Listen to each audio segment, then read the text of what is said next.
Bismillahirrahmanirrahim. Assalamualaikum warahmatullahi wabarakatuh. Innal hamdalillah nahmaduhu wa nasta'inuhu wa nastaghfiruh wa na'udzu billahi min shururi anfusina wa min sayyiati a'malina. May yahdihillahu fala mudilla lahu wa may yudlil fala hadiya lahu.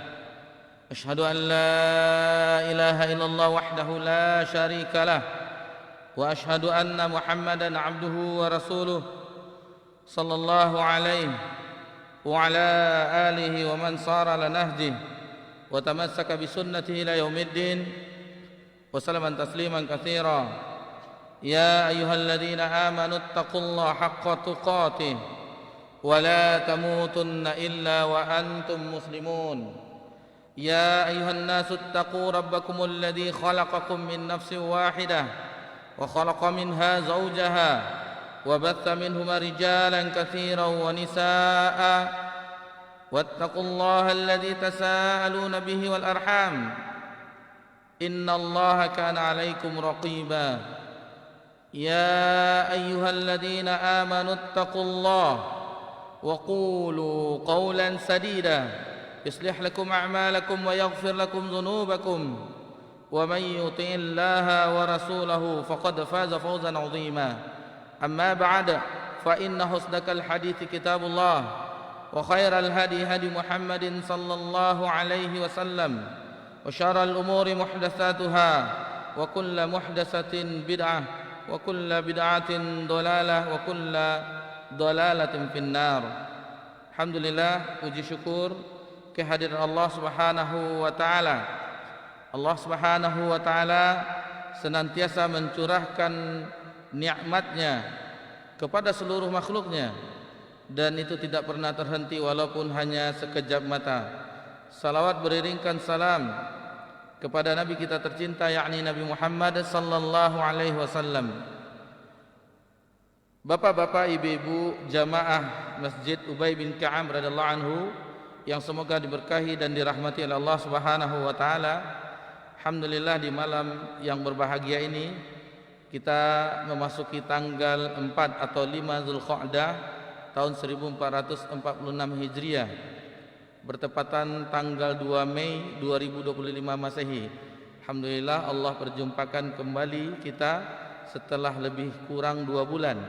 Kita berpisah libur bulan Ramadan, bulan Syawal, dan di bulan haram ini, salah satu bulan haram, kita berjumpa kembali untuk melanjutkan pelajaran kita di pembahasan memetik faedah dari buku Mulia dengan Manhaj Salaf yang ditulis oleh Ustadz kita Yazid bin Abdul Qadir Jawas rahimahullahu ta'ala. Semoga Allah Subhanahu wa ta'ala mengampuni dosa-dosa beliau, melapangkan kubur beliau dan menerima amal soleh beliau. Sebagaimana tadi kita sebutkan, kita berada di salah satu bulan haram. Mungkin dari jamaah, alhamdulillah bapak-bapak ibu-ibu sudah mengetahuinya, bahwasanya Zulqa'dah adalah salah satu bulan haram. Allah Subhanahu wa taala berfirman dalam surah At-Taubah ayat 36, inna iddatash syuhuri indallah isna asyara syahra. Sesungguhnya jumlah bilangan di sisi Allah adalah 12 bulan. Fi kitabillahi yauma khalaqas samawati wal ard, yang mana telah Allah tentukan, Allah tetapkan sejak diciptakannya langit dan bumi. Minha arba'atun hurum, di antaranya adalah 4 bulan haram. Al-Hafiz Ibnu Katsir membawakan riwayat yang diriwayatkan oleh Imam Ahmad dalam musnadnya dan yang lainnya. 4 bulan haram tersebut adalah 3 bulan berturut-turut, yakni Zulqa'dah yang kita berada di bulan ini sekarang ini, kemudian bulan Zulhijjah, Al-Muharram, dan satu yang terpisah yaitu di bulan Rajab. Dan alhamdulillah kita mengetahuinya, cuma mengingatkan kembali karena di sini adalah setelah zalikad dinul qayyim, kata Allah dalam firman-Nya tersebut, fala tuzlimu fihinna anfusakum. Jadi tidak boleh kita menzolimi diri kita sendiri dengan melakukan maksiat di bulan haram ini, karena di bulan haram ini pelipat gandaan, baik itu pahala begitu juga dosa. Dan kita mengetahui seandainya kita berdosa hanya 1 kali lipat. Apabila kita berbuat kebaikan itu dikalikan 10 kali lipat minimalnya. Akan tetapi di bulan haram itu dilipat gandakan, karena ini adalah 4 bulan yang disucikan oleh Allah Subhanahu wa taala sejak diciptakannya langit dan bumi. Nanti bisa dilanjutkan bagaimana sambungan ayat tersebut. Waqatilul musyrikina kafata kama yuqatilunakum kafah wa'lamu annallaha ma'al muttaqin. Jadi itu sedikit muqaddimah kita, dan alhamdulillah kita bisa melanjutkan kembali pelajaran kita. Dan ini di kajian kita mulai dari hari apa, Pak? Mulai kajian kita bukan yang jadwal kita, yang mulai Zulqa'dahnya hari Senin kemarin. Masya Allah. Jadi ini adalah hari yang kedua. Jadi perdana kita kemarin. Alhamdulillah ini hari yang kedua. Mudah-mudahan kita diberikan semangat untuk talabul ilm, untuk belajar kembali, mempelajari agama Allah yang hak. Dan itulah senjata kita di akhir zaman, karena kita berada di zaman fitnah, zaman syubhat, dan salah satu benteng untuk membentengi diri kita adalah belajar. Itu langkah pertama. Kemudian setelah itu baru kita amalkan ilmu yang kita ketahui, kita amalkan. Kemudian mudah-mudahan Allah mudahkan kita untuk mendakwahkannya. Itu dengan apapun caranya, di media sosial, berjumpa dengan orang face to face, atau dimanapun. Jadi bukan hanya di mimbar saja. Dan sekarang Allah mudahkan berkembangnya informasi, dan sudah seharusnya kita sudah berada di situ. Sebagaimana dijelaskan oleh para ulama kita, tidak masalah kita memiliki akun di media asalkan bisa untuk mengontrol. Karena selain penduduk dunia nyata, sekarang juga ada penduduk dunia maya. Itu dari segala lini kehidupan, apapun, semuanya. Dulu kalau kita pesan tiket ada orang tiketing beli. Kalau sekarang sudah ada di HP semuanya. Dulu orang membeli sesuatu yang dibutuhkan pergi ke pasar atau ke toko-toko. Sekarang di HP saja, di rumah sambil berbaring. Nah, jadi itu zamannya. Jadi kalau ada tulisan-tulisan yang berfaedah, video-video singkat yang berfaedah, kita ada di media-media tersebut, pergunakan seperlunya. Jangan larut. Nah, jadi siapa tahu 1 detik atau 2 detik, 1 detik nggak mungkin ya, 10 detik ke atas. Orang kalau panjang-panjang nggak mau sekarang, zaman sekarang. Nah, siapa tahu dengan beberapa faedah tersebut mereka mendapatkan hidayah, mengenal Allah Subhanahu wa taala, mengenal sunnah Nabi sallallahu alaihi wasallam, mengenal bahaya kesyirikan, mengenal bahaya yang akan membuat mereka sengsara di akhirat. Itu dakwah. Jadi banyak dakwah ini caranya. Dan salah satunya yang kita lakukan yaitu dakwah di masjid dengan metode ceramah, membahas sebuah kitab atau buku. Dan kita tidak juga menyalahi orang-orang, karena ini masalah ijtihadiyah. Misalnya ada pembahasan di auditorium atau di aula atau di hotel, berbayar atau gratis, itu kita masih berlapang dada. Jangan sampai kita ikut untuk membela ini harus begini. Memang sebaiknya memang di masjid, karena Nabi sallallahu alaihi wasallam itu banyak menyampaikan nasihat di Masjid Nabawi.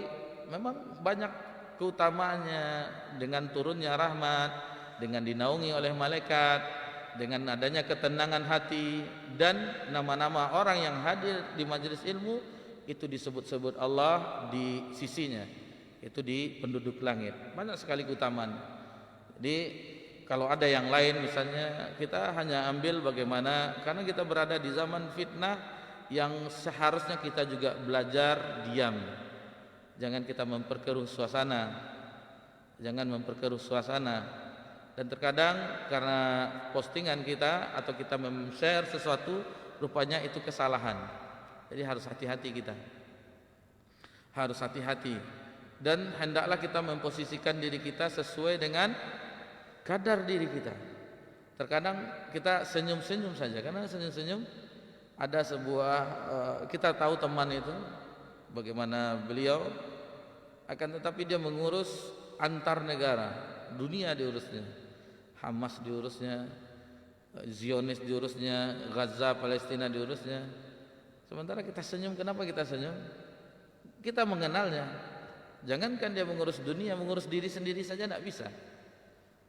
Salah satunya dia kebetulan ada muamalah yang belum diselesaikan, hutang, kita senyum. Urus sendiri saja belum bisa. Ini dunia yang mau diurusnya, negara lain yang mau diurusnya. Jadi harus kita posisikan posisi kita, kecuali kita memang menteri luar negeri atau kita anggota Dewan Keamanan PBB, tidak masalah. Ini kita cuma biasa, orang yang biasa. Jadi jangan terlalu tinggi kita. Nanti kalau jatuh tinggi itu kan lain rasanya.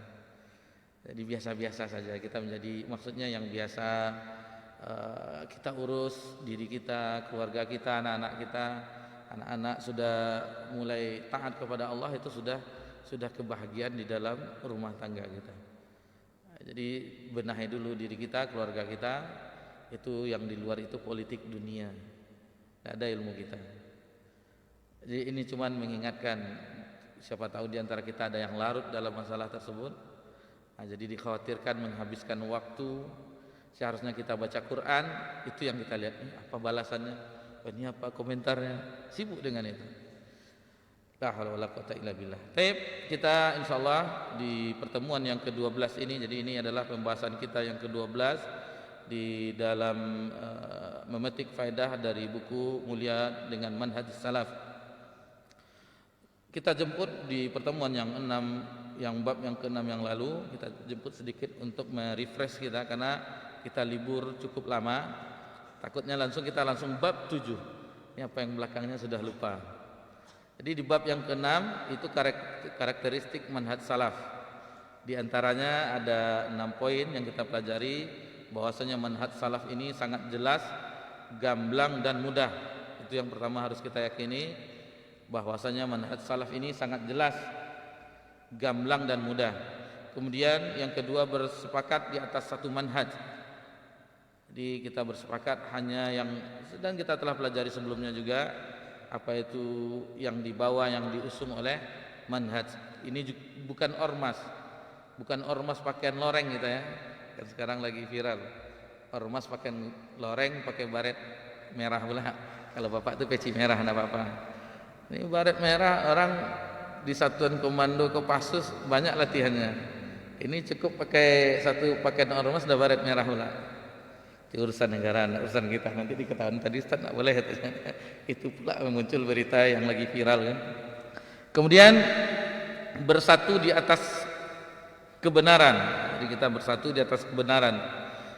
Adapun tentang sesuatu yang masih diperselisihkan, masalah ijtihadiyah, itu masih bisa ditoleran.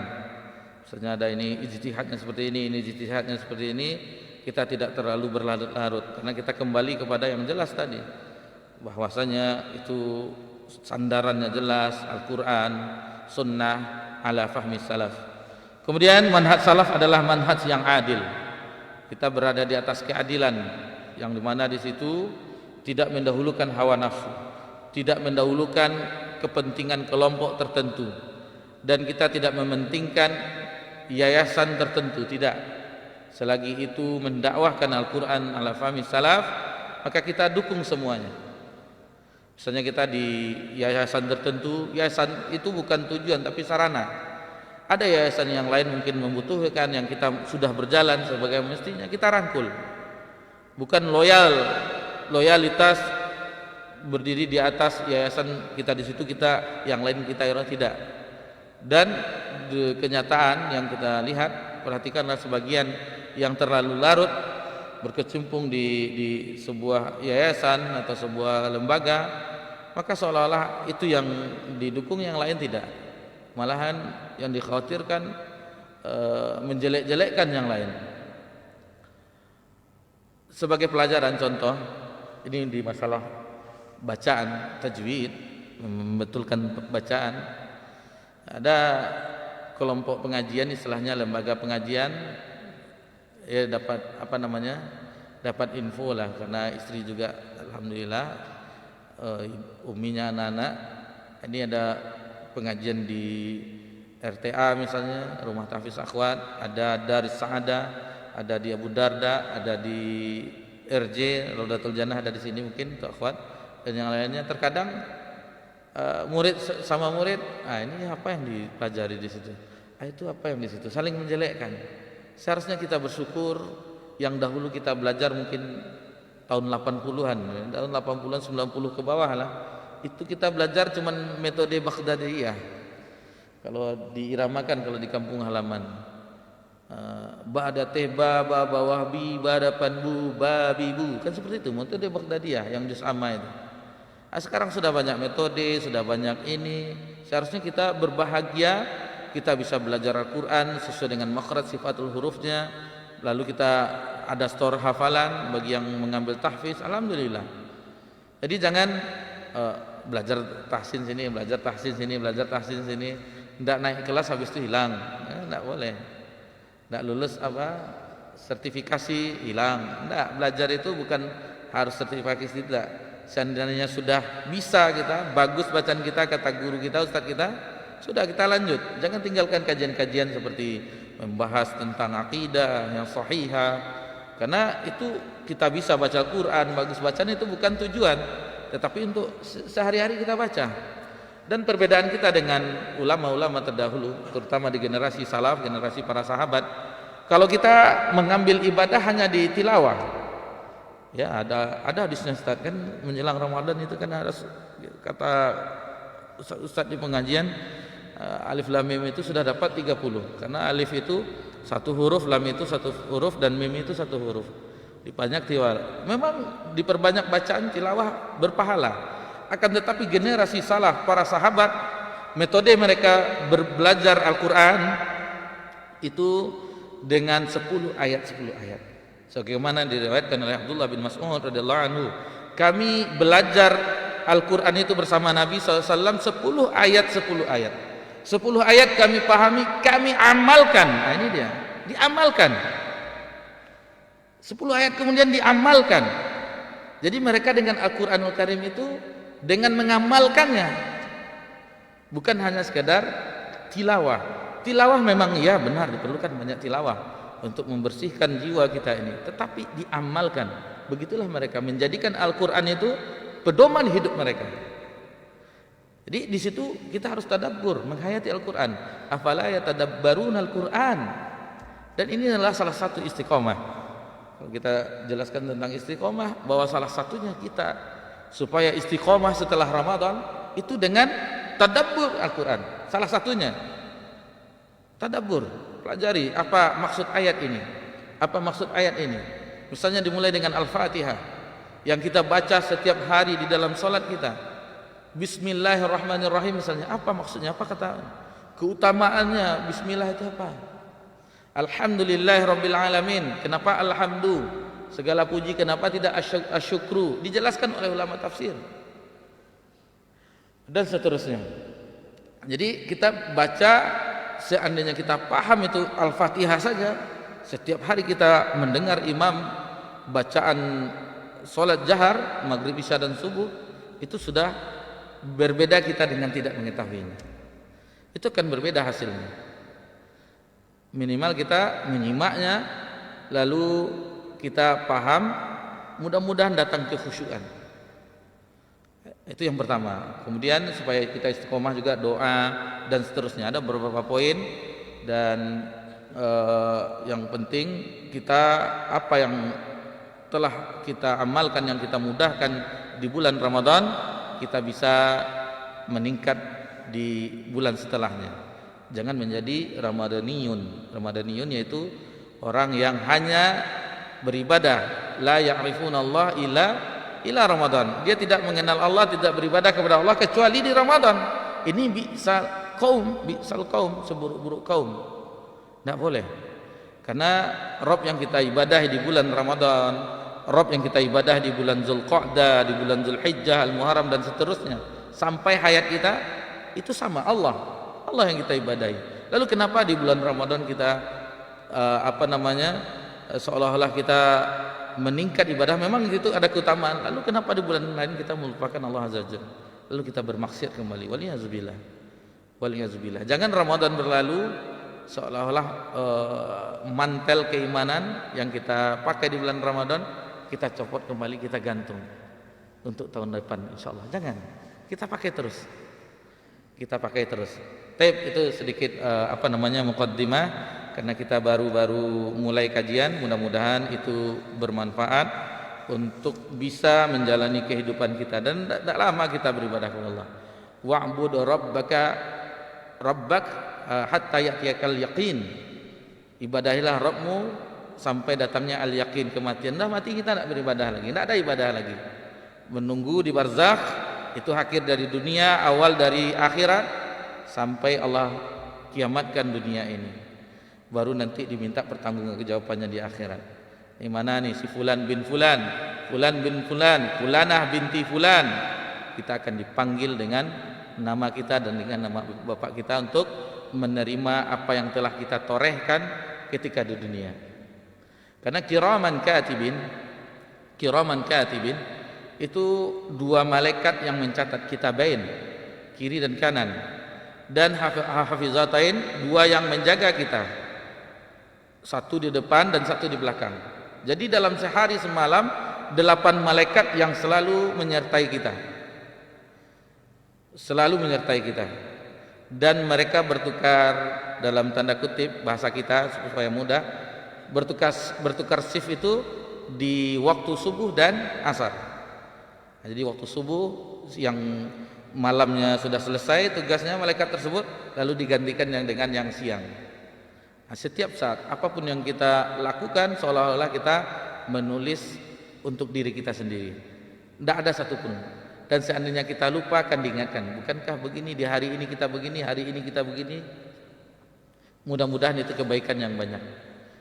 Dan apabila sudah terlanjur, umur kita sudah 60 lebih misalnya, sudah waktu senja, maka waktu yang tersisa, umur yang tersisa perbaiki, dan itu akan Allah ampuni apa yang telah berlalu, kesalahan-kesalahan yang telah berlalu.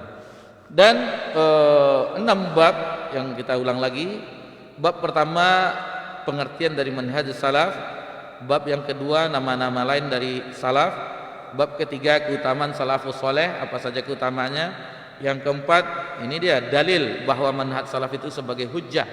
Jadi bukan perkataan yang menulis buku ini, bukan perkataan ustadz kita yang belajar di Timur Tengah misalnya di Universitas Islam Madinah atau universitas lainnya, lalu pulang ke Indonesia membawa perkataan dosennya atau guru-gurunya, syekhnya, tidak.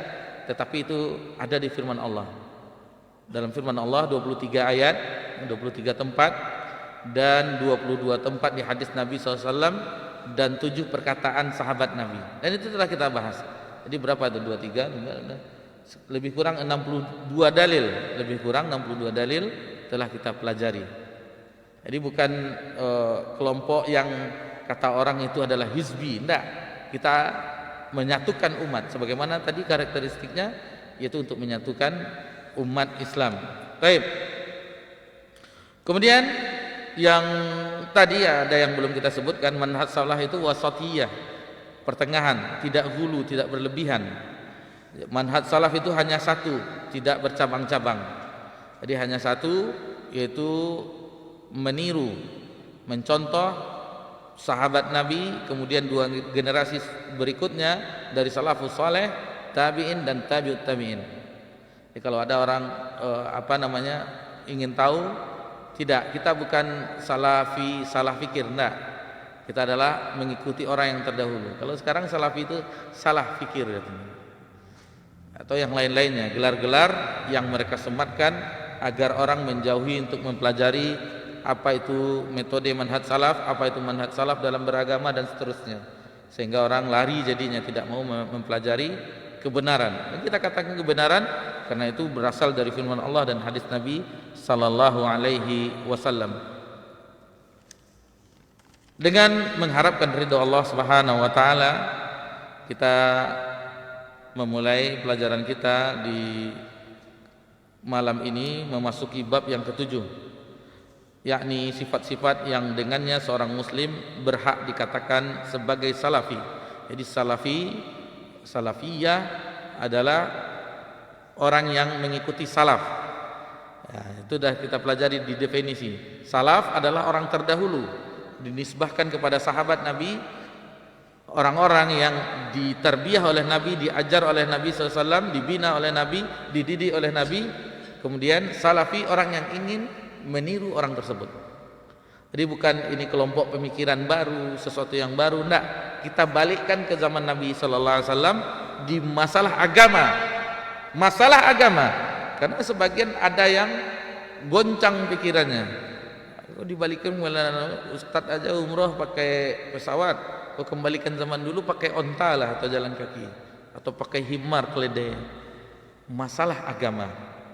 Kita katakan masalah agama yang paling canggih itu di zaman Nabi dan para sahabat.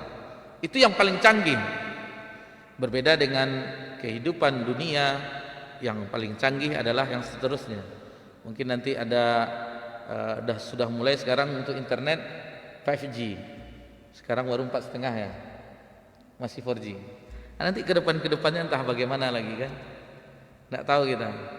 Dulu permainan kita kan tahu tahun-tahun apalah udah main berenang di Sungai Kampar saja Pak, udah senang ya kan. Anak-anak sekarang mana mau lihat. Sekali aja wisata. Sekarang yang penting ada data, paket data, ada ini udah senang anak-anak sekarang. Itu zamannya. Jadi siapa saja yang dengannya seseorang berhak dikatakan sebagai salafi. Jadi mu'alif di sini mengajak bahwasanya orang pengikut sahabat itu yang dikatakan salafi, termasuk al-firqatun najiyah al-mansurah, itu bagaimana saja sifatnya. Kita akan pelajari tentunya dengan ringkas. Mudah-mudahan Allah Subhanahu wa taala memudahkan kita menyelesaikan bab ini. Karena bab yang ke-8 cukup panjang pembahasannya. Yang pertama berhukum dengan Al-Qur'an dan As-Sunnah dalam semua sisi kehidupannya. Jadi muallif rahimahullah taala untuk bab ini beliau banyak menukil dari kitab, bisa dilihat itu footnote-nya. Kita sengaja menjelaskannya karena bukan dari hasil buah pikir beliau, tetapi beliau mengambil referensinya dari kitab Irsyadul Bariyah. Dan itu rata-rata beliau ambil dari bab ini di kitab Irsyadul Bariyah ila syariatil al-intisabi lil salafiyah wa dahdi asbahil bid'iyah. Jadi karya Abu Abdus Salam Hasan bin Qasim Al-Hasani Ar-Rimi. Jadi ini muqaddimahnya Syekh Muqbil bin Hadi Al-Wadi, penerbitnya Darul Athar. Jadi jelas referensinya dari mana beliau ambil.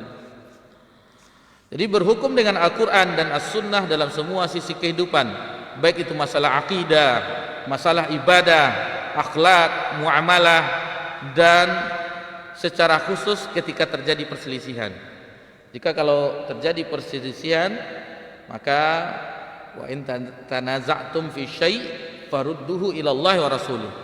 Jika terjadi perselisihan di antaramu, di antara kalian, kata Allah dalam firman Allah Subhanahu wa taala tersebut dalam surah Nisa, maka kembalikanlah kepada Allah, maksudnya kepada kitabullah, kepada Al-Qur'an dan kepada Rasul, tentunya kepada sunnah-sunnah Nabi SAW. Kalau tidak dikembalikan kepada itu, maka semua urat lehernya akan bertegang, tidak akan selesai-selesai. Jadi kalau dikembalikan kepada itu akan nampak. Ini jelas Al-Quran menjelaskannya, hadis Nabi menunjukkannya. Kalau guru saya berkata seperti ini, ustadz saya berkata seperti ini, orang itu punya ustadz juga, punya guru juga, punya kitab juga. Tapi kalau sudah kitabullah wa sunnah, itu sama, tidak bisa. Tidak mungkin orang yang Islam beragama Islam itu menolak kitabullah dan sunnah. Tidak mungkin menolak. Kalau mereka berani menolak, berarti itu hanya mempertahankan ego, tidak mencari kebenaran. Baik. Kedua, berpegang pada penjelasan dari para sahabat radhiyallahu anhum tentang setiap permasalahan agama secara umum, dan lebih khusus lagi mengambil penjelasan mereka dalam masalah akidah dan manhaj. Karena masalah akidah dan manhaj adalah masalah yang paling pertama yang harus dipelajari. Itu yang pertama. Akidah yang sahihah. Karena dari akidah yang sahihah itu yang hadir di dalam hati. Disitulah tumbuh keimanan. Dengan keimanan yang besar itu mudah bagi kita mengamalkannya. Ibadah-ibadah apapun, seberapapun beratnya, kalau sudah tingkat keimanan yang tinggi itu mudah. Karena di situ ada rasa takut kepada Allah, rasa harap kepada Allah, rasa cinta kepada Allah. Itu akan memudahkan kita karena semuanya untuk Allah Subhanahu wa taala. Bagi yang selain Allah niatnya salah, itu akan capek. Dia ingin disanjung oleh Allah, oleh orang. Akan tetapi tidak ada satupun yang memujinya. Capek dia. Capek wak jadi orang soleh, ada orang memuji wak jadi orang soleh. Capek sendiri. Tapi kalau sudah lillah, itu tidak ada satupun mau orang memuji, mencela. Dia meyakini bahwa surga dan neraka itu milik Allah Azza wa Jalla. Saya ini beribadah untuk Allah Azza wa Jalla, bukan untuk yang lainnya. Bukan untuk dikatakan ini, bukan dipuji, bukan di ini, enggak. Untuk mendapatkan sesuatu enggak, tetapi untuk mencapai ridho Allah Subhanahu wa taala. Yang ketiga, tidak memperdalam masalah i'tiqadiyah yang tidak dapat dinalar. Jadi masalah-masalah i'tiqad itu tuh tidak memperdalamnya. Seperti nanti masalah-masalah keimanan, masalah tentang bagaimana dikubur nanti, bagaimana ini, itu tidak ada akal kita bisa mencernanya. Itu butuh dalil. Lalu mempertanyakan tentang ruh. Jadi ruh itu yas'alunaka 'anir ruh,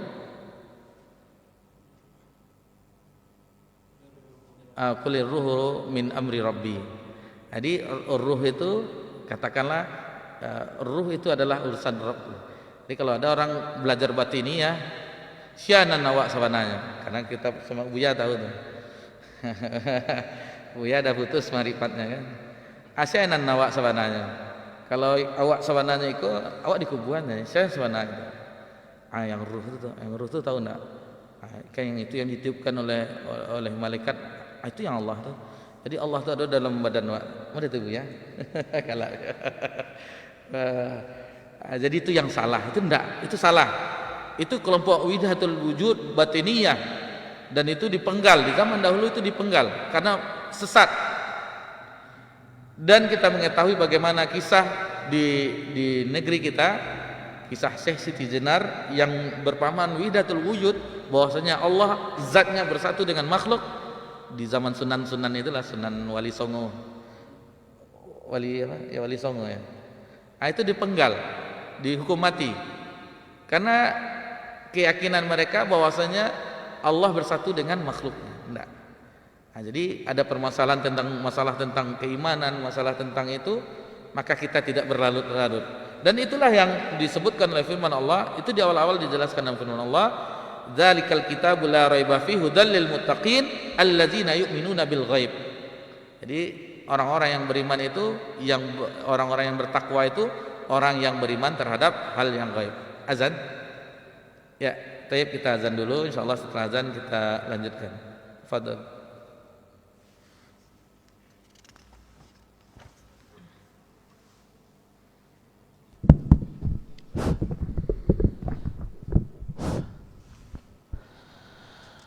Allahu Akbar, Allahu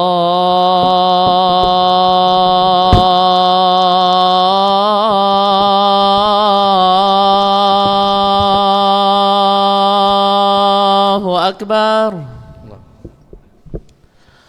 Allahu Akbar, Allahu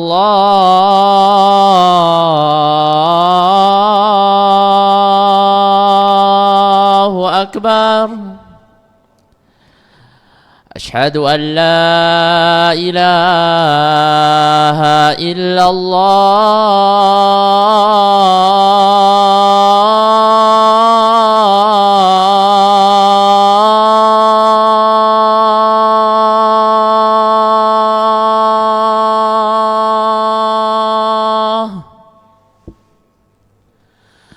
أشهد أن لا إله إلا الله.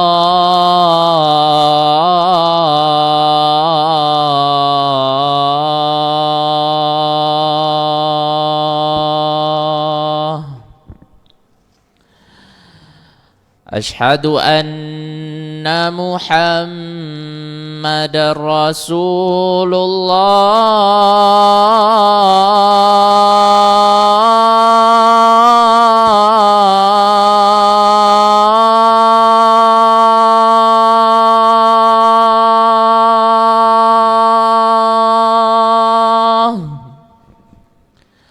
أشهد أن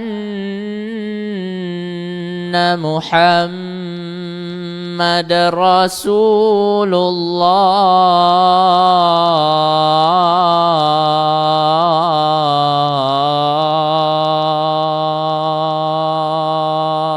الله حي على الصلاة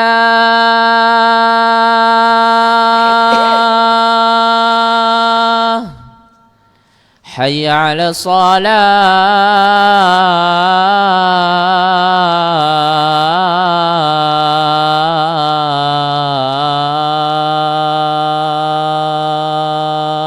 الصلاة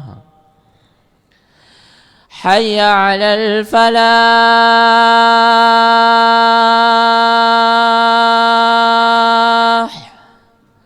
حي على الفلاح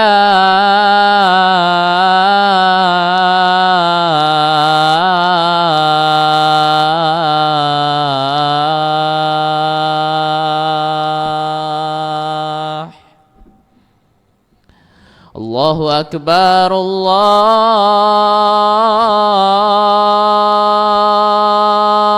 الله أكبر لا إله إلا الله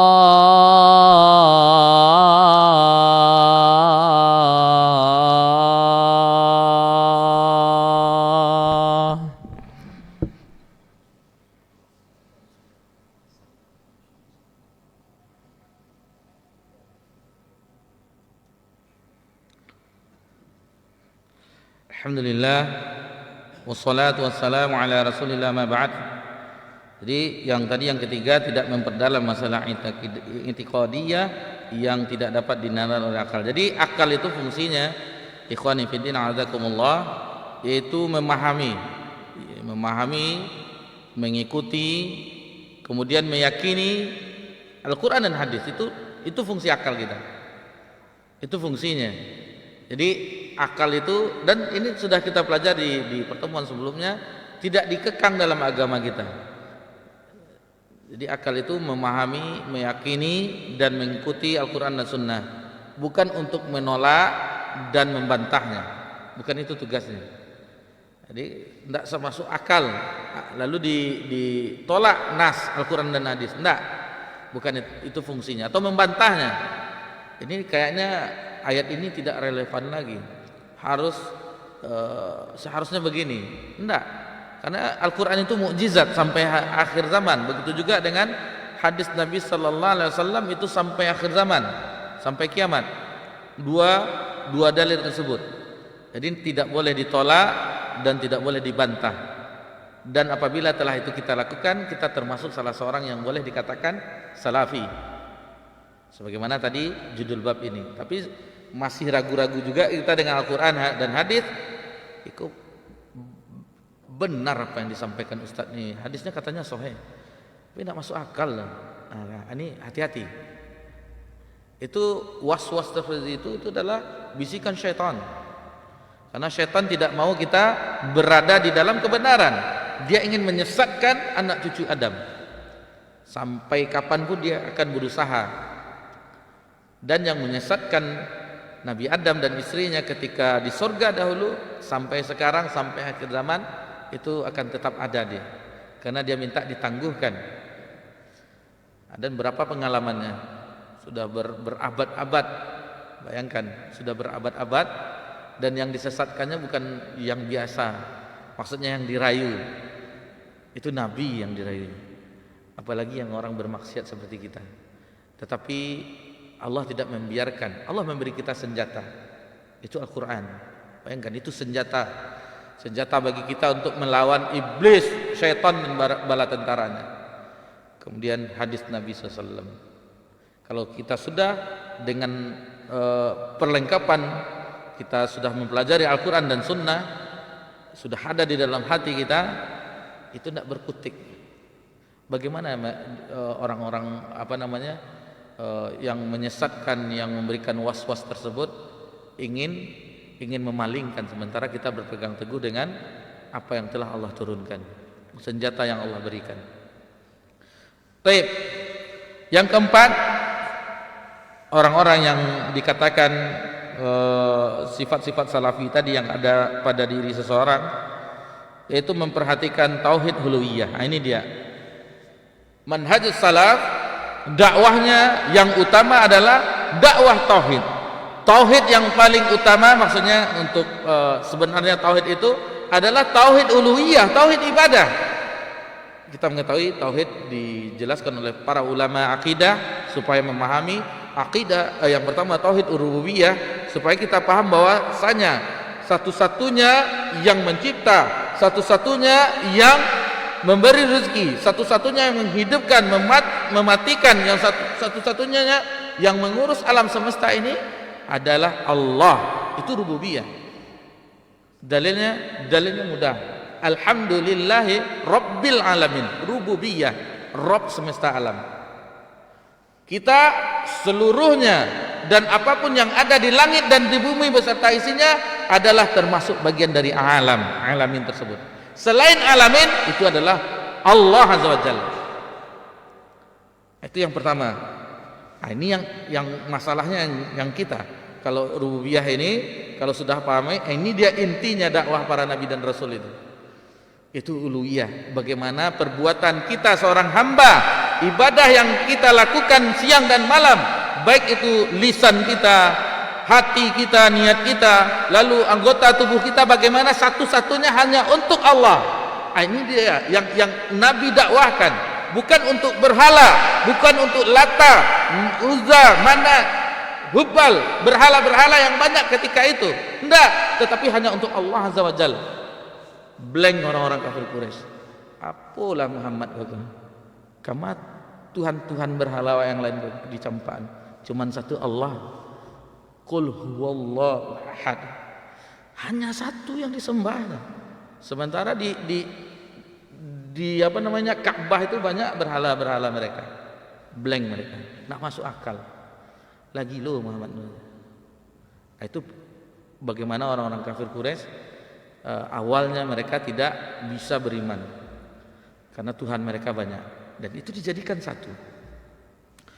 Tadi kita sebutkan allazina yu'minuna bil ghaib, karena sesembahan selain Allah semuanya nampak. Apa yang disembah oleh manusia selain Allah semuanya nampak. Baik itu dari orang Buddha, ada patung Buddhanya. Orang Hindu banyak dewa dewinya, banyak nampak. Kemudian orang Kristen yang membuat patung Yesus, nampak patung Yesusnya. Apalagi banyak orang Konghucu menyembah matahari nampak, semuanya nampak. Ular kobra nampak, Hanoman nampak, kera nampak, semuanya nampak. Yang nampak hanya Allah Subhanahu wa taala. Karena orang-orang yang bertakwa itu allazina yu'minuna bil ghaib. Allah termasuk dari hal yang gaib. Surga dan neraka adalah dari hal yang gaib. Di awal-awal Al-Quran itu sudah jelaskan alladzina yu'minuna bil ghaib. Orang yang bertakwa yang mendapatkan petunjuk dari kitabullah, zalikal kitabul la raiba fi, tidak ada keraguan, hudal lil muttaqin. Pertama itu alladzina yu'minuna bil ghaib. Kalau kita sudah mempelajari Al-Quran senantiasa siang dan malam, kita pelajari, kita pahami semuanya, ini ana yakin bukan meremehkan atau apa takutnya, karena di majelis yang lain siapa yang pernah tamat tafsir dari Al-Fatihah sampai An-Nas, tidak ada yang menunjuk jamaah. Sini tidak usah lah, yakin tidak Ustaz meremehkan, tidak meremehkan. Nanti Ustaz meremehkan, tidak yakin. Kenapa yakin? Karena itu akan memakan waktu. Ada orang yang pernah membaca terjemahan Lubabut Tafsir min Tafsir Katsir yang warna hijau, ada yang nampak pernah yang berjilid-jilid itu beliau menamatkannya 13 tahun 9 bulan. Kita nggak mungkin baca 13 tahun sunnah 13 menit saja ada udah ngantuk. Ustaz begitu ya, kita gitu juga. Coba buka HP media yang lain. Ini apalagi perseteruan Ustaz ini dengan Ustaz ini. Nak ngantuk kita. Nyalang atau itu memang bukan apa ya. Ini bukan untuk apa, tapi motivasi. Allah Rabbuna Jalla wa Ala, Rabb yang kita sembah, lalu menurunkan firman-Nya, kalamullah, lalu kita abaikan. Seharusnya kita, generasi salaf dahulu, mereka berusaha memahaminya, apa ayat yang turun, apa hukum-hukumnya, karena mereka pedomannya itu makanya mereka adalah umat yang tangguh, umat yang keimanannya yang betul-betul beriman, tidak akan lapuk kena hujan, tidak lekang kena panas. Apapun kejadian untuk diri mereka, mereka tidak goyah. Sampai mati pun, dibunuh pun, tidak takut mereka, nak gentar.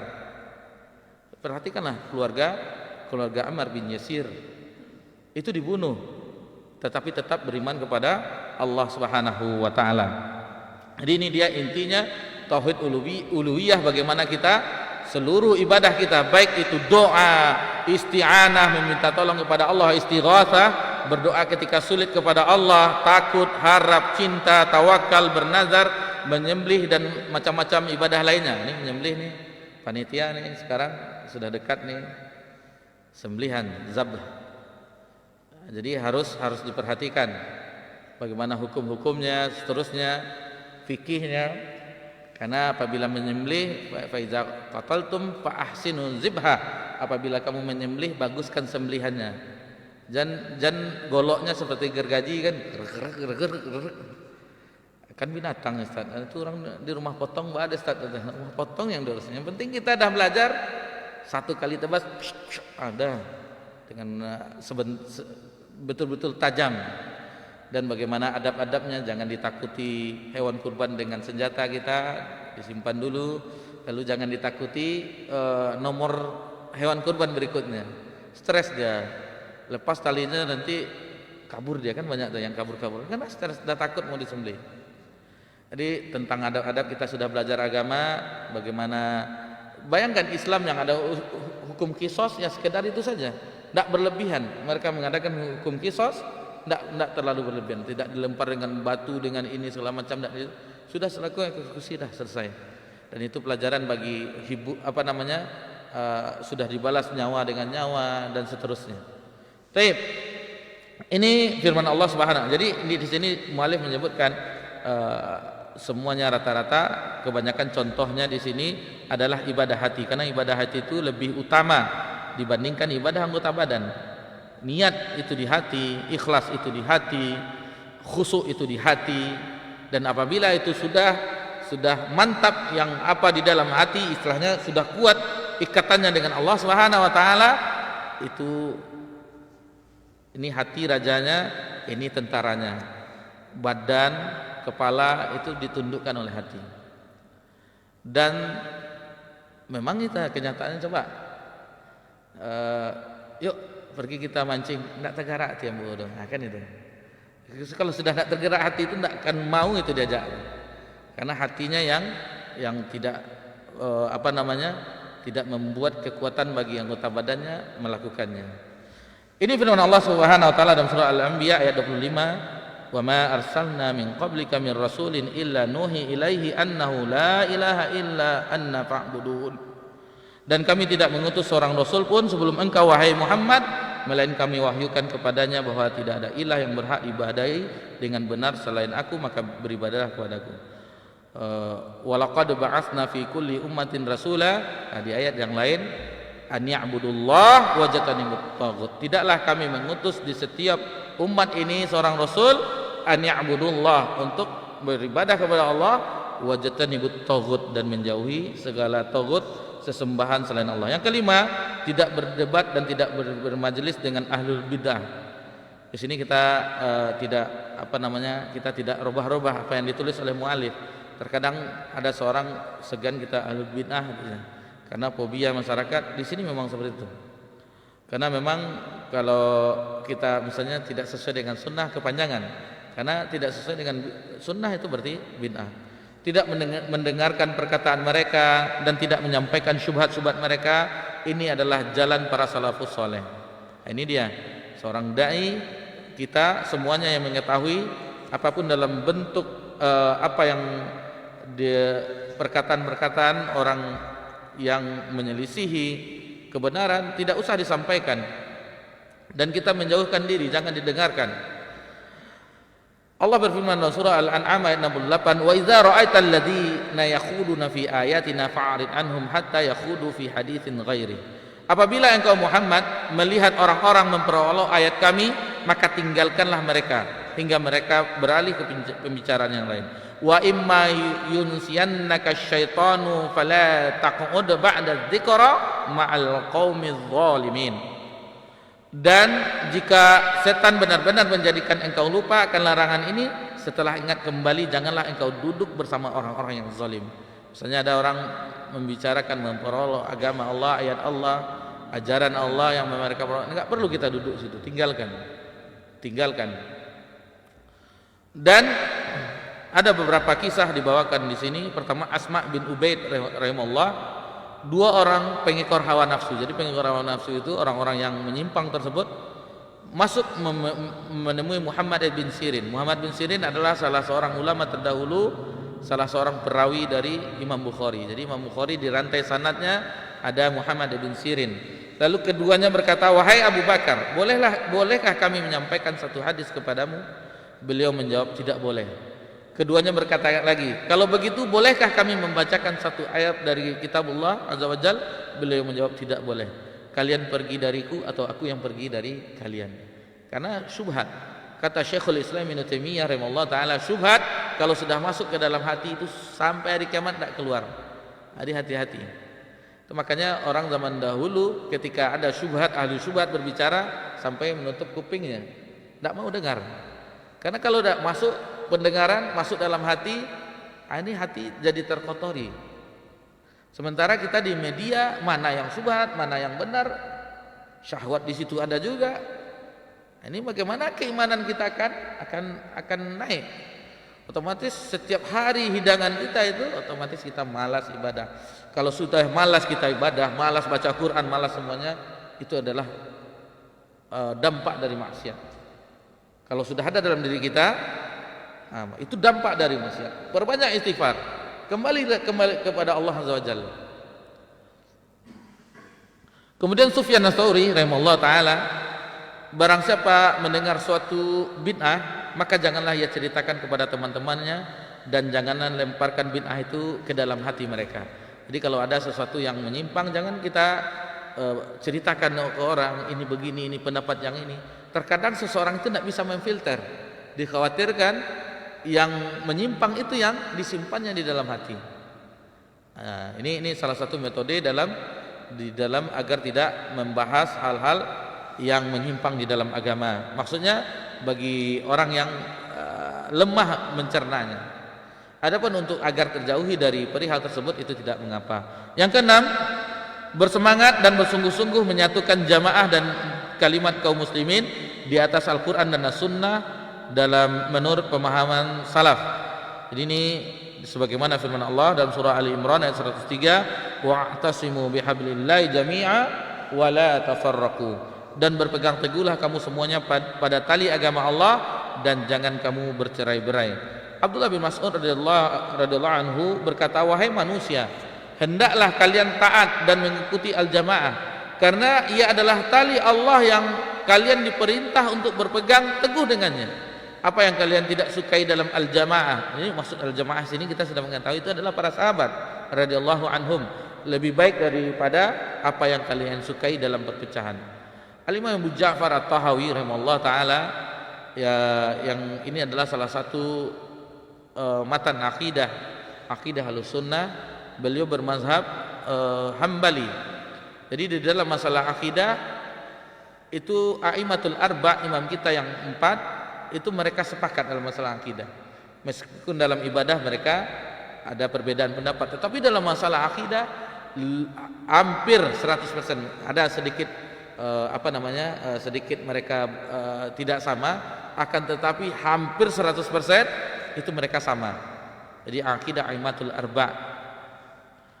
Kami berkeyakinan bahwa al-jamaah adalah al-haq dan benar, sedangkan perpecahan adalah kesesatan dan adab. Begitu juga Imam Ar-Barbahari mengatakan asas dari al-jamaah ialah para sahabat Nabi Muhammad sallallahu alaihi wasallam, dan semoga Allah merahmati mereka semua.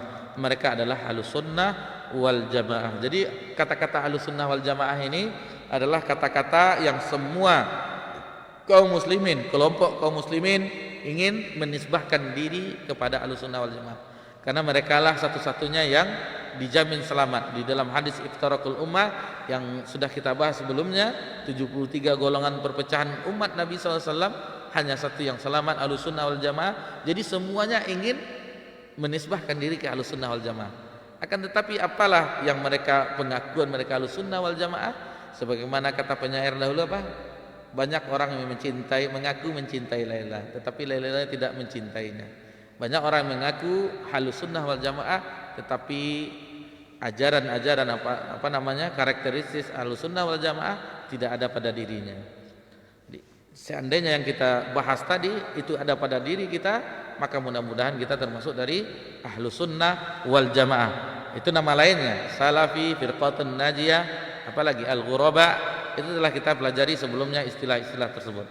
Kemudian yang ketujuh, menghidupkan sunnah-sunnah Rasulullah SAW dalam ibadah, dalam akhlak, dan semua sisi kehidupan, sehingga mereka menjadi orang-orang terasing di tengah-tengah kaumnya.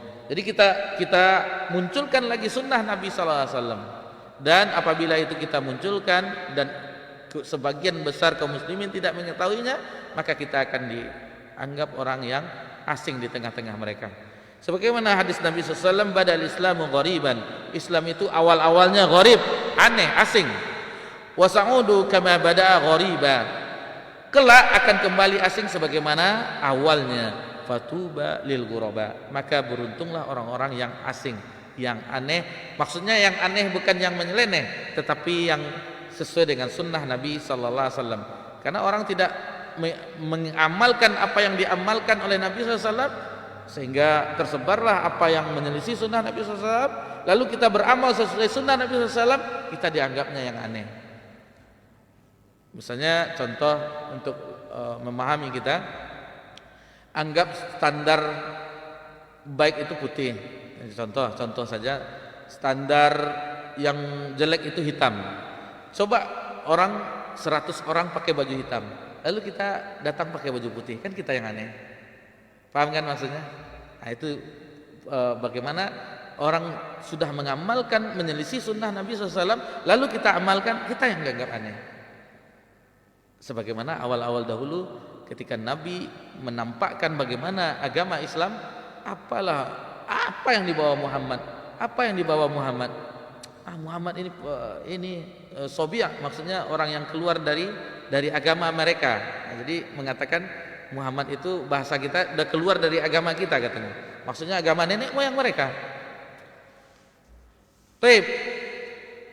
Yang kedelapan, tidak fanatik melainkan kepada firman Allah dan sabda Rasulullah SAW dan tidak berkata dari hawa nafsu. Ini dia.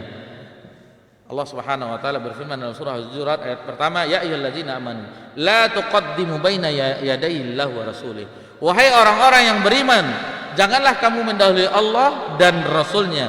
Wattaqullah, bertakwalah kepada Allah, innallaha samiun alim. Jadi orang-orang terdahulu, generasi sahabat yang kita sebut dengan salaf, apabila hadis itu sahih, kata mereka, iza sahal hadis fahuwa mazhabi. Apabila hadis itu sahih, itulah mazhab. Di sini disebutkan perkataan penyair yang semuanya itu adalah perkataan imam-imam a'immatul arba'. Sebagaimana disebutkan di sini, jangan amalkan perkataan kami tanpa nas yang sah. Itu pesan-pesan imam-imam dahulu, imam yang 4, Imam Abu Hanifah, Imam Malik, Imam Syafi'i dan Imam Ahmad. Padanya ada dalil wajib mengambil hadis, baik dahulu maupun sekarang. Imam Abu Hanifah mengatakan tidak patut bagi orang Islam mengambil pendapatku sebelum menghadapkannya dengan Alkitab dan hadis yang terpilih. Perhatikan nasihat-nasihat mereka. Imam Malik, Imam Darul Hijrah berkata sambil berisyarat ke kubur Nabi SAW, setiap perkataan itu Ada yang diambil dan ada yang ditolak. Iza sahabal kabar, kecuali penghuni kubur itu, sambil menunjuk isyarat kepada kubur Nabi sallallahu alaihi wasallam. Jadi semua perkataan manusia itu bisa kita ambil, bisa kita tolak. Tetapi kalau sudah hadis jangan sahih ya, itu jangan ditolak. Kemudian Imam Syafi'i berkata, jika engkau melihat perkataanku menyelisih hadis yang kalian riwayatkan, maka buanglah perkataanku. Dan menyelisih kabar hadis itu, yang menyelisihnya buang ke tembok katanya. Campakkan saja pendapatku ke tembok. Ambil hadis Nabi sallallahu alaihi wasallam. Bayangkan apa nasihat-nasihat para ulama tersebut. Kemudian Imam Ahmad, jangan kamu tulis perkataanku, tetapilah cari sumber perkataanku. Maksudnya carilah apa sumbernya, Al-Quran dan hadis. Maka dengarkanlah perkataan imam yang 4 pembawa petunjuk, amalkan karena di dalamnya terdapat manfaat. Perkataan itu sebagai pengekang setiap orang yang fanatik, sedangkan orang adil merasa cukup dengan Nabi sallallahu alaihi wasallam. Kemudian yang ke-9, melakukan amar ma'ruf nahi mungkar. Ini dia dalam firman Allah Subhanahu wa taala dalam surah Ali Imran, kuntum khaira ummatin ukhrijat linnas ta'muruna bil ma'rufi wa tanhauna 'anil munkari wa tu'minuna billah. Jadi orang-orang Islam adalah orang-orang umat yang terbaik dilahirkan untuk manusia. Karena apa? Ini salah satu mereka menjadikan mereka umat terbaik dari umat-umat sebelumnya, yaitu amar ma'ruf nahi munkar dan beriman kepada Allah. Jadi ciri khas salafi adalah amar ma'ruf nahi munkar. Minimal apa? Pengingkaran dalam hati. Dan dari hadis tersebut, idza ra'a munkara, jika engkau melihat kemungkaran maka rubahlah dengan tanganmu, dengan tangan. Kalau tidak sanggup, fa illam yastati' fa bilisani, dengan lisan. Fa illam yastati' fa bi qalbi wa dzalika an aful iman. Dan itulah selemah-lemah iman. Coba kembalikan kepada diri kita, bukankah kita selama ini hanya bisa mengingkari dengan hati? Dan inilah kita keadaannya dengan selemah-lemahnya iman. Selemah-lemahnya iman kita berada di sini. Karena kita masih takut, ini begini. Nanti dikeroyoknya ada orang, diinjak-injaknya misalnya. Masih ada ketakutan kita dalam melarang kemungkaran. Adapun kalau menyuruh amar ma'ruf semuanya bisa. Ada kelompok jamaah yang diketuknya rumah orang supaya sholat. Itu masih bisa, tapi melarang kemungkaran, nah ini dia. Ini yang susah. Janganlah pakai jima itu lah. Anak pakai dosa, itu kan palasinya. Masih ada seperti itu. Nah, jadi masih tidak berani orang untuk melarang kemungkaran, apalagi bid'ah.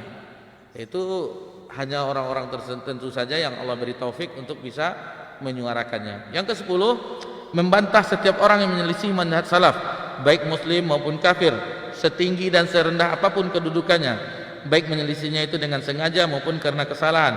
Dan hal itu tidak termasuk menjelekkan dan menganggap rendah, tetapi termasuk nasihat dan kasih sayang terhadap orang yang dibantah. Jadi niat untuk meluruskan orang itu bukan merendahkan, tetapi untuk sebagai nasihat. Berbeda dengan kita membantah orang untuk mencekek urat leher orang. Kalahnya, nak dujahnya itu, awak menang. Tetapi di sini adalah nasihat, betul-betul nasihat, kasih sayang, agar orang tersebut yang tersesat itu, yang menyimpang tersebut kembali kepada kebenaran. Dan Imam Ahmad pernah ditanya, mana yang lebih anda sukai wahai imam?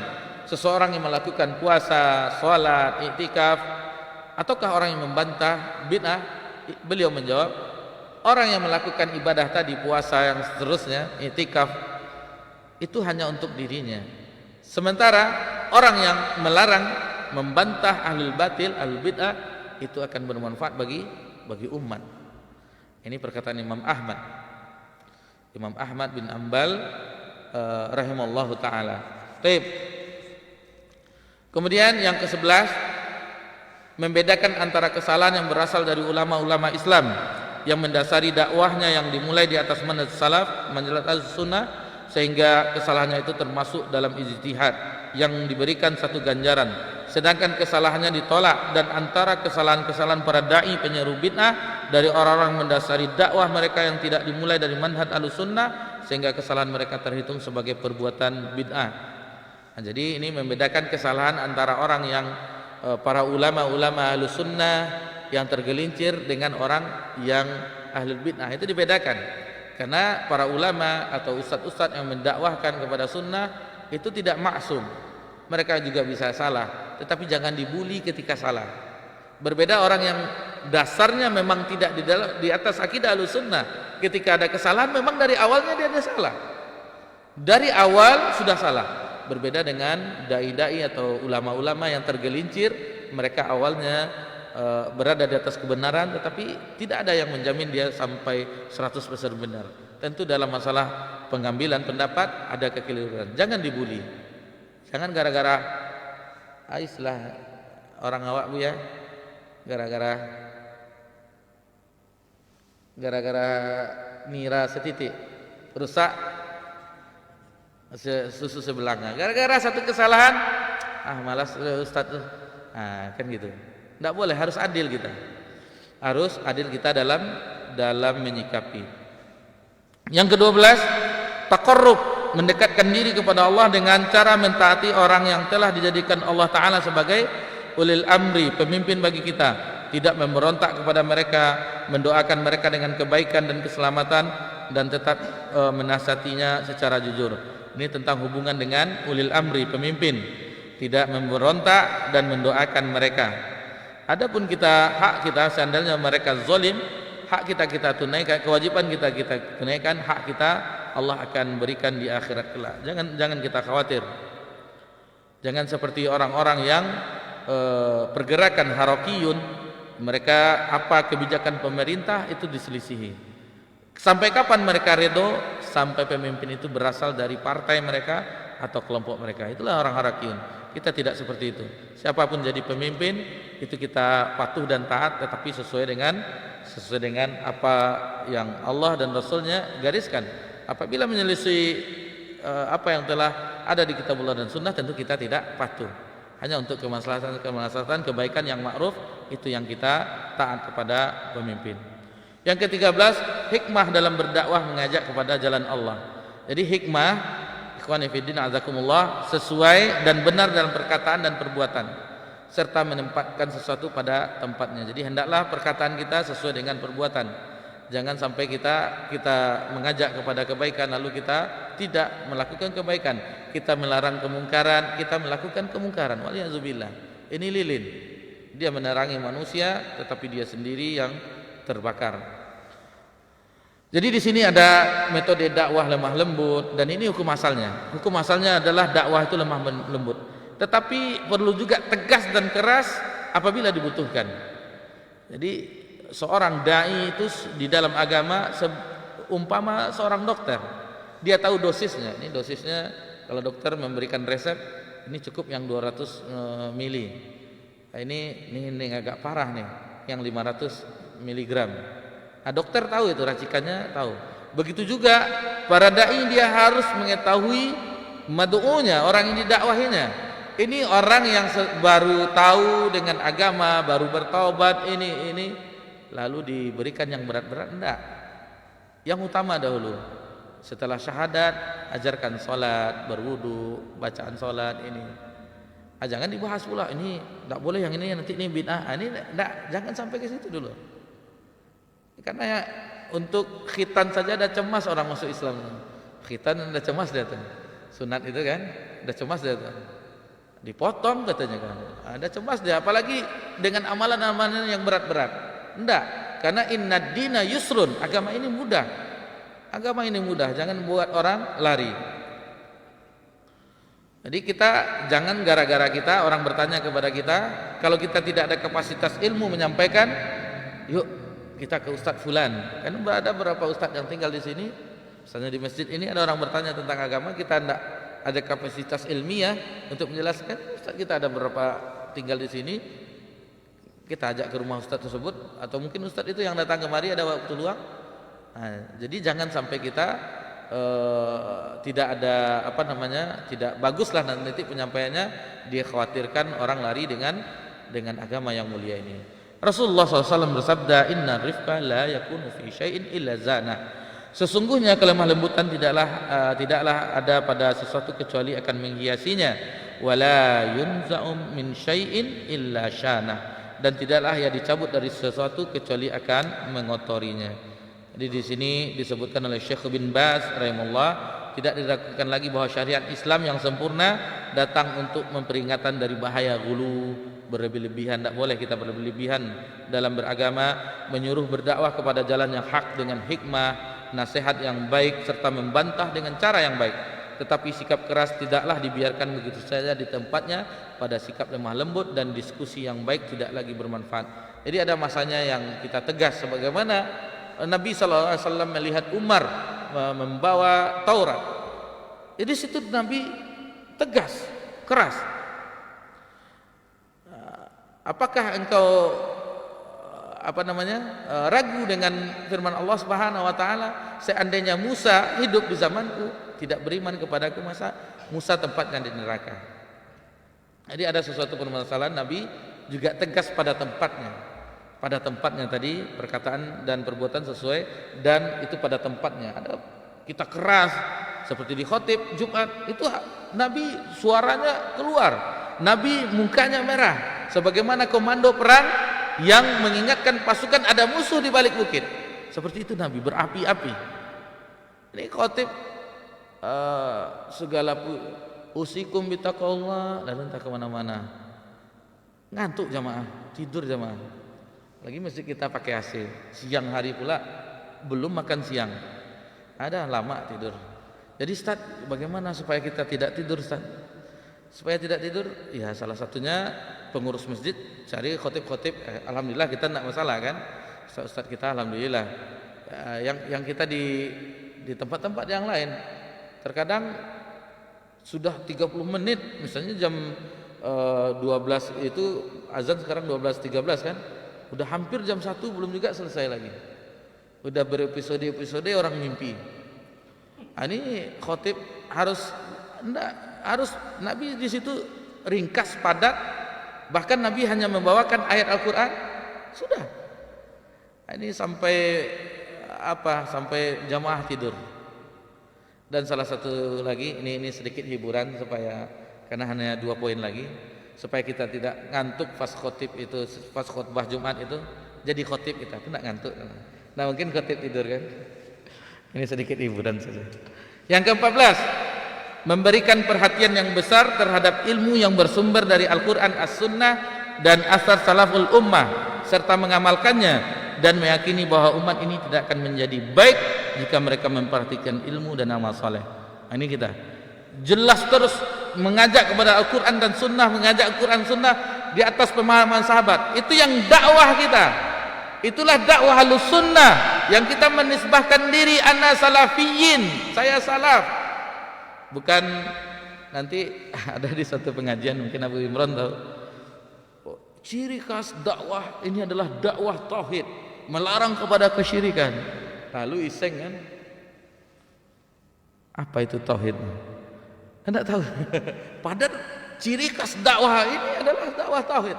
Tapi ketika dikatakan apa itu tauhid, enggak tahu dia apa itu tauhid. Ada Ustaz kami belajar tapi lupa.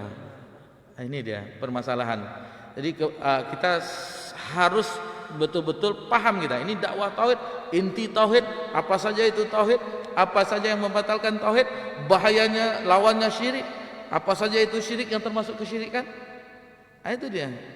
Mana ada dakwah yang kita ketahui selain orang-orang yang dai-dai salafiyah yang mendakwahkan ikhlas kepada Allah, ini syarat ibadah, ini harus dipenuhi, hati kita harus diperbaiki. Nah, mana kalau bukan ini?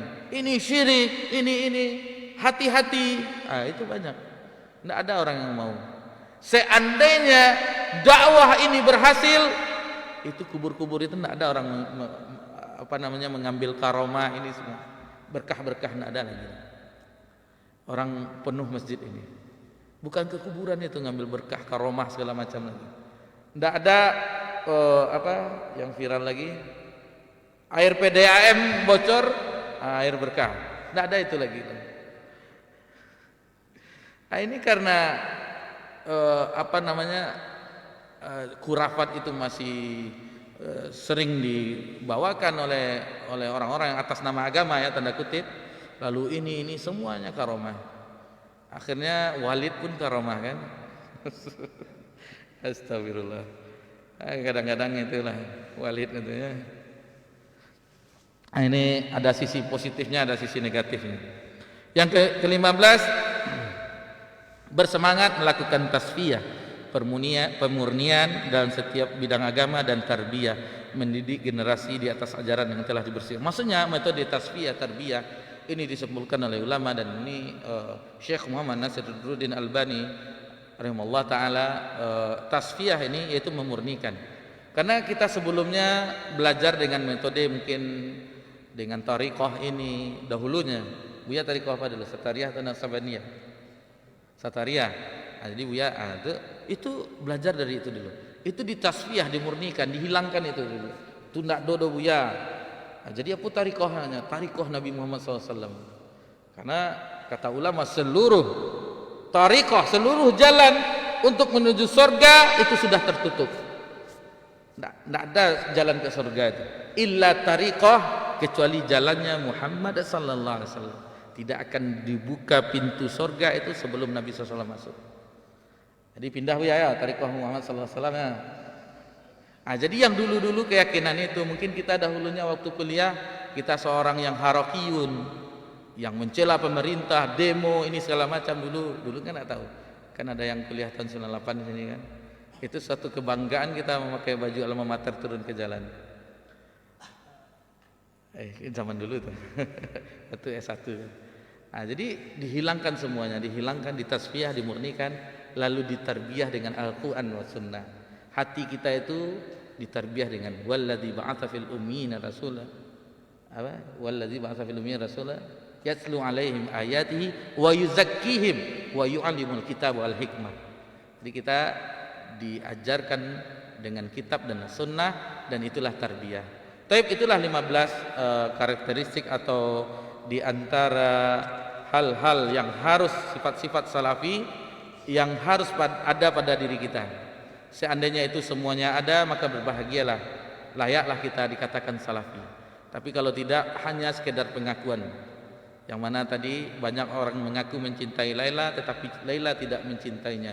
Banyak orang mengakui salafi Ahlus Sunnah wal Jamaah tetapi tidak berjalan dengan prinsip akidah Ahlus Sunnah wal Jamaah. Demikianlah yang bisa kita pelajari, mudah-mudahan bermanfaat, dan mohon maaf jika ada kesalahan dalam penyampaian. Maka kita akhiri dengan subhanakallahumma wa bihamdika asyhadu an la ilaha illa anta astaghfiruka wa atubu ilaik. Wassalamu ala nabi Muhammad sallallahu alaihi wasallam wa ala alihi washabihi ajmain walhamdulillahirabbil alamin. Wassalamualaikum warahmatullahi wabarakatuh.